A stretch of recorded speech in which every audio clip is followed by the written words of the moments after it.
Hi സുഹൃത്തുക്കളെ, എല്ലാവർക്കും little മാഷിൻ്റെ മറ്റൊരു വീഡിയോയിലേക്ക് സ്വാഗതം. ഇന്ന് വളരെ വ്യത്യസ്തമായ വളരെ മനോഹരമായ ഒരു വീഡിയോ, അതായത്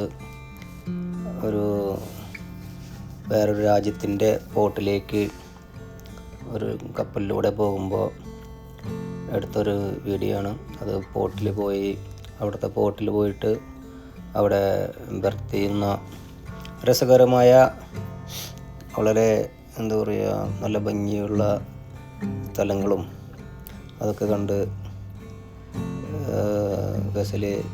ഷിപ്പ് കരക്കടിപ്പിക്കുന്ന ഒരു വീഡിയോ ആണ്. അപ്പോൾ ഞങ്ങളിന്ന് പോയിക്കൊണ്ടിരിക്കുന്നത് പോർട്ട് ഓഫ് വിഗോ എന്ന സ്ഥലത്തേക്കാണ്. അവിടുത്തെ ഷിപ്പ് യാർഡിലേക്കാണ് ഞങ്ങളുടെ കപ്പൽ നീങ്ങിക്കൊണ്ടിരിക്കുന്നത്. അപ്പോൾ നിങ്ങൾക്ക് കാണാം, സൈഡിലൊക്കെ ഇങ്ങനെ വലിയ മലനിരകൾ കാണാം.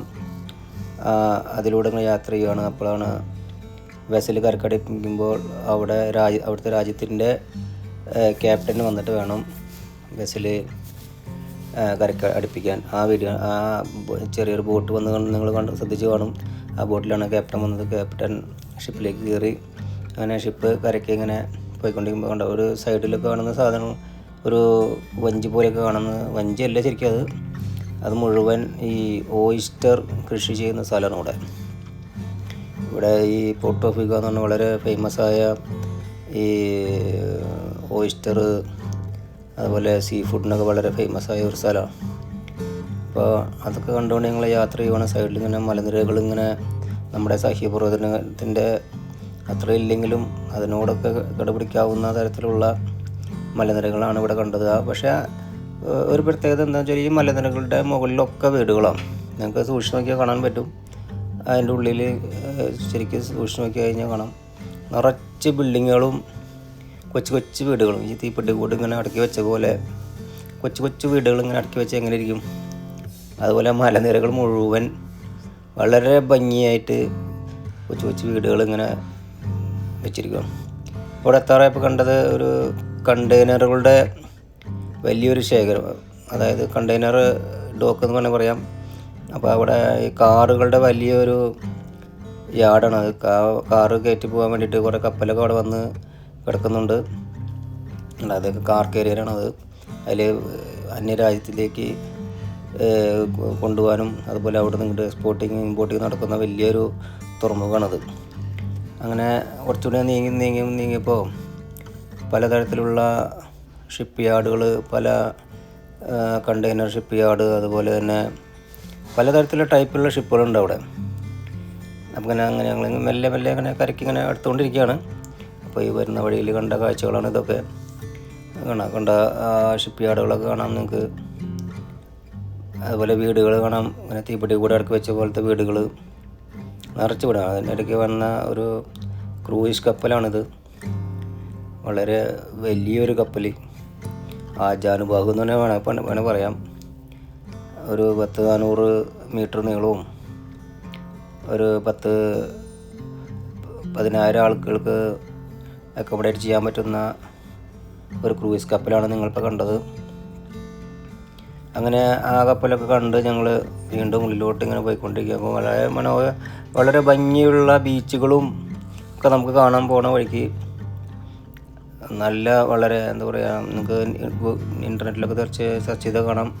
വളരെ ഭംഗിയുള്ള ബീച്ചുകളാണെന്ന് പറഞ്ഞാൽ ഇവിടുത്തെ. വളരെ ക്ലിയർ വാട്ടർ, വെള്ളമൊക്കെ ഭയങ്കര ക്ലിയർ, നല്ല വെളുത്ത പഞ്ചസാര തരികൾ പോലെ അത്രയും ശുദ്ധമെന്ന് പറയുന്നത് അവിടുത്തെ ബീച്ചുകളിലെ മണ്ണും അവിടുത്തെ സ്ഥലങ്ങളൊക്കെ. അപ്പോൾ ഈ കുപ്പി പോലെ ഇവിടെ സ്ട്രക്ചർ കണ്ടോ, അതെല്ലാം കണ്ടെയ്നർ ഷിപ്പിന് വരാനുള്ള സ്ഥലങ്ങളാണ്. കണ്ടെയ്നറിൽ വന്ന് കയറ്റി പോകുന്നതൊക്കെ കാണാം. അപ്പോൾ എനിക്ക് വളരെ ശ്രദ്ധയിൽപ്പെട്ടൊരു കാര്യം, അവിടെ ഈ കുന്നിൻ്റെ മുകളിൽ ഒരു വലിയൊരു പള്ളി പണിതിട്ടുണ്ട്. പണ്ട് കാലത്ത് ആരോ പണിതാണ് പള്ളി. വളരെ പുരാതനമായ പള്ളിയാണ്. അപ്പോൾ ഞാനിപ്പറ്റി നെറ്റിലൊന്ന് സെർച്ച് ചെയ്ത് നോക്കി. അപ്പോഴാണ് അതിൻ്റെ പേര് കിട്ടിയത്. കപ്പേള, ഏതോ ഒരു കപ്പേള ആണ് അവിടെ പണിത് വെച്ചിരിക്കുന്നത്. വലിയൊരു കപ്പേളയാണ് അത്.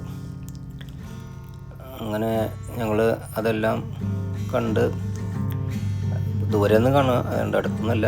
എന്നാലും അത് സ്പാനിഷ് ഭാഷയിൽ കപ്പേള ഡി ക്യു എന്നൊക്കെയാണ് അതിൽ അവിടെ കണ്ടത് പേര്. ഇനി ഇത് പുറത്തിറങ്ങാൻ ചാൻസ് കിട്ടുകയാണെങ്കിൽ ഒന്ന് പോയി കാണണം. അപ്പോൾ ഞാൻ പറഞ്ഞല്ലോ, നേരത്തെ പറഞ്ഞല്ലോ, ഒരു വഞ്ചി പോലെ ഇങ്ങനെ കുറേ സാധനമാണ് ഒരു ചെറിയ വേലി കെട്ടി അവിടെ ഓയിസ്റ്റർ കൃഷിയാണ്. അപ്പോൾ ഈ രാജ്യത്തിൻ്റെ അതായത് ഈ സൈഡിൽ മൊത്തം ഇങ്ങനെ ഏക്കർ കണക്കിന് ഓയിസ്റ്റർ കൃഷികളാണ്. അപ്പോൾ അതെല്ലാം കഴിഞ്ഞ് കുറച്ചുകൂടി മുന്നിലേക്ക് നീങ്ങിയപ്പോൾ കണ്ട് കംപ്ലീറ്റ് യോട്ടുകൾ, ആഡംബര വഞ്ചി എന്നൊക്കെ പറയില്ലേ, അതിങ്ങനെ നിരത്തി വെച്ചിട്ടുണ്ട്. അതിപ്പോൾ സീസണെല്ലാം തോന്നുന്നു, എല്ലാം കരക്കേറ്റി വെച്ചിരിക്കുകയാണ്. അവിടെ നിന്ന് കുറച്ച് ഇങ്ങനെ മുന്നോട്ട് പോകുമ്പോൾ ഇങ്ങനെ ചെറിയ ചെറിയ കാടൊക്കെ പോലെ കണ്ടു. അതിൻ്റെ മുകളിലാണ് ആ പള്ളി സ്ഥിതി ചെയ്യുന്നത്. അങ്ങനെ ഞങ്ങൾ പ്രകൃതിയുടെ ഭംഗിയൊക്കെ ആസ്വദിച്ച് മുന്നോട്ട് പോകുമ്പോൾ വീണ്ടും കുറേ ഞങ്ങൾക്ക്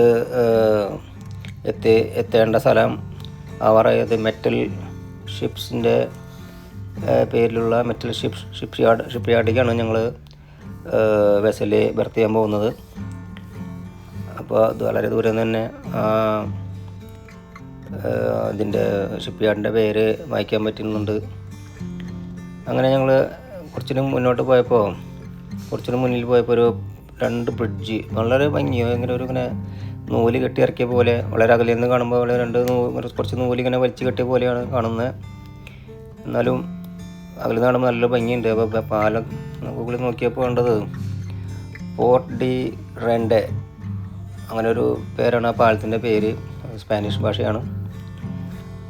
അപ്പോൾ അതല്ല, അവിടേക്ക് ഞങ്ങൾ അത് ക്രോസ് ചെയ്യില്ല, അതിന് മുന്നേ തന്നെ ഞങ്ങൾ ഉള്ളിലോട്ട് കയറിയിട്ടാണ് ഞങ്ങളുടെ ഈ ഷിപ്പ് ബർത്ത് ചെയ്യുന്ന സ്ഥലം. അപ്പോൾ വളരെ ദൂരെ നിന്ന് മാത്രമേ കാണാനും പറ്റിയുള്ളൂ. അപ്പോൾ പുറത്ത് പോയി ചാൻസ് കിട്ടുകയാണെങ്കിൽ പുറത്തൊക്കെ പോകണം. പുറത്ത് പോയിട്ട് നമുക്ക് അതിൻ്റെ എല്ലാം ഞാൻ വീഡിയോ പിന്നീട് ഷെയർ ചെയ്യുന്നതാണ്. അങ്ങനെ ഞാൻ പറഞ്ഞില്ലേ, വീടുകളൊക്കെ നിരത്തി വെച്ചാണ് നല്ല ഭംഗിയുള്ള തീപ്പെട്ടി കൂട് ഇറക്കി വെച്ച പോലെ നല്ല രസത്തിൽ ഇങ്ങനെ ആ കുന്നിൻ്റെ അടിവാരം തൊട്ട് മുകളറ്റം വരെ ഈ വീടുകളാണ്. നല്ല ഭംഗിയുണ്ട് കാണാൻ, അകലിൽ നിന്ന് കാണുമ്പോൾ നല്ല ഭംഗി രസമാണ് കാണാൻ. അപ്പോൾ ഇതെല്ലാം ഞാൻ ഈ ഷിപ്പ് അടുപ്പിക്കുന്ന സമയത്ത് കണ്ട വീഡിയോ ആണ്. അപ്പോൾ നിങ്ങൾക്ക് എല്ലാവർക്കും അതൊരു എന്താ പറയുക, നല്ലൊരു അനുഭവമായി മാറട്ടെ എന്നാഗ്രഹിച്ചുകൊണ്ടാണ് ഈ വീഡിയോ ഇവിടെ പോസ്റ്റ് ചെയ്യുന്നത്.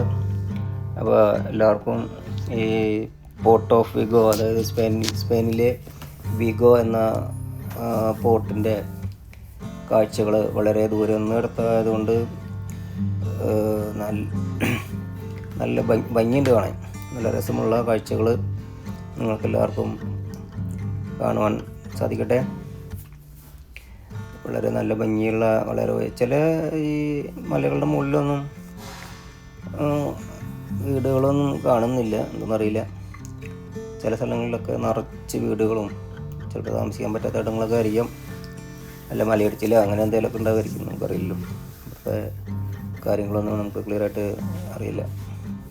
എന്നാലും ഈ ഓയിസ്റ്റർ കൃഷി എനിക്ക് വളരെ ഇഷ്ടപ്പെട്ടു. ഇവിടെ നിറച്ചിങ്ങനെ ഓയിസ്റ്റർ കൃഷിയാണ്. അതിമ കാണുന്ന മുഴുവൻ ഓയിസ്റ്ററിൻ്റെ കൃഷി സ്ഥലമാണ്. വളരെ ഹൈടെക് രീതിയിലാണ് ഇവർ ഈ ഓയിസ്റ്റർ എല്ലാം കൃഷി ചെയ്യുന്നത്. അവരുടെ സമ്പദ് വ്യവസ്ഥയുടെ പ്രധാന ഘടകം തന്നെയാണ് ഈ ഓയിസ്റ്റർ കൃഷി എന്നാണ് ഞാൻ ഗൂഗിള് സെർച്ച് ചെയ്തപ്പോൾ മനസ്സിലായത്. നമുക്ക് ഗൂഗിളിൽ ഇപ്പോൾ എല്ലാം തിരഞ്ഞാൽ നമുക്ക് കിട്ടുമല്ലോ, കുറേ നോളജൊക്കെ നമുക്ക് ഗൂഗിൾ വഴി കിട്ടും. എന്നിരുന്നാലും നമുക്ക് ഈ കാര്യങ്ങളൊക്കെ നേരിട്ട് കാണുമ്പോൾ അതിൻ്റെ ഒരു സന്തോഷം വേറെ തന്നെയാണ്. അത് ഒരു പറഞ്ഞറിയിക്കാൻ പറ്റാത്ത സന്തോഷമാണ്. ഉണ്ടല്ലേ, നിങ്ങൾ ഓയിസ്റ്റർ കൃഷി ചെയ്യുമ്പോൾ ശരിക്കും സൂക്ഷിച്ച് നോക്കിയാൽ കാണാൻ പറ്റും. ഇങ്ങനെ കയറ് പോലെ എന്തോ ഞാത്തിയിട്ടിട്ട് അതിനാണ് ഈ ഓയിസ്റ്റർ കൃഷി. നമ്മുടെ നാട്ടിലൊക്കെ കാണാം, നമ്മുടെ നാട്ടിലെ കുറേ സ്ഥലങ്ങളിലൊക്കെ ഈ ഓയിസ്റ്റർ കൃഷി ഉണ്ട്. അതുപോലെ തന്നെയാണ്, പക്ഷെ ഒന്നുകൂടി ഹൈടെക് ആണെന്ന് മാത്രം ഇവിടെ. അങ്ങനെ ആ കാഴ്ചകളൊക്കെ ഉണ്ട്.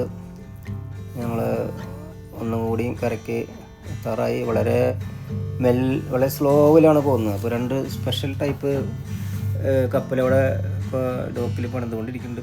പണിയ മീൻസ് റിപ്പയറിങ്ങിന് വന്നതാണ്. ഇവിടെ പുതിയൊരു ഷിപ്പ് പണിതുകൊണ്ടിരിക്കുന്നുണ്ട്. വളരെ വ്യത്യസ്തത നിറഞ്ഞ ഒരു കപ്പലാണ് ഇപ്പോൾ അവിടെ പണിതുകൊണ്ടിരിക്കുന്നത്. അവിടെ അല്ല വളരെ മോഡേൺ രീതിയിൽ എന്ത് ടൈപ്പ് വെസലാണെന്നറിയില്ല. പണി കഴിഞ്ഞാൽ അതിൻ്റെ പൂർണ്ണ രൂപത്തിലാവുള്ളൂ. സ്ട്രക്ചറൊക്കെ ആയിട്ടുണ്ട്, എന്നാലും പൂർണ്ണ രൂപത്തിലാവണമെങ്കിൽ അതിൻ്റെ കംപ്ലീറ്റ് പെയിൻറ്റിങ്ങും കാര്യങ്ങളൊക്കെ കഴിഞ്ഞ് ഇനിയും ഒരു 2 വർഷം 3 വർഷമൊക്കെ ചിലപ്പോൾ എടുക്കുക ആ ഷിപ്പ് പുറത്തിറക്കാനായിട്ട്. അപ്പോൾ ഞങ്ങളെ ഭാഗത്ത് അവിടെ കപ്പൽ ബർത്ത് ചെയ്യാൻ വേണ്ടിയിട്ട് അവരെല്ലാം തയ്യാറായിട്ട് നിൽക്കുകയാണ്. അപ്പോൾ ഞങ്ങളെ സപ്പോർട്ട് ചെയ്യാൻ വന്ന ടഗ് ബോട്ടാണ് ഈ കാണുന്നത്. അവിടുത്തെ പോർട്ടിലെ ക്യാപ്റ്റനാണ് ഇപ്പോൾ നിങ്ങളിവിടെ കാണാൻ പോകുന്നത്. നിങ്ങൾ വളരെ അതിശയപ്പെട്ടു പോകും. ഒരു ലേഡിയാണ് അവിടുത്തെ പോർട്ട് ക്യാപ്റ്റൻ. ആ പുള്ളിക്കാരി എല്ലാവർക്കും നിർദ്ദേശങ്ങൾ കൊടുക്കുന്നുണ്ട്. ഷിപ്പ് അവിടെ കിട്ടണം, ഇവിടെ കിട്ടണം, എങ്ങനെ കിട്ടിയാലാണ് ഷിപ്പ് ഒഴുകി പോകാതിരിക്കുക എന്നൊക്കെ പുള്ളിക്കാരി പ്രത്യേക നിർദ്ദേശിച്ചുകൊണ്ട് അവിടെ ഇങ്ങനെ ഓടിച്ചാടി നടക്കണം. അപ്പോൾ അങ്ങനെ ഷിപ്പിൻ്റെ മോറിംഗ് റോപ്പാണ് ആ പുള്ളിക്കാരൻ വലിച്ചുകൊണ്ടിരിക്കുന്നത്. അപ്പോൾ ഷിപ്പ് വളരെ ബന്ദോബസ്താക്കി അവർ ഷിപ്പ് മറ്റേ കയറെല്ലാം കെട്ടി ഒതുക്കി വെച്ചു. അങ്ങനെ ഇന്നത്തെ ഈ വീഡിയോ ഇവിടെ അവസാനിക്കുകയാണ്. എല്ലാവർക്കും നന്ദി, നമസ്കാരം. Thank you very much.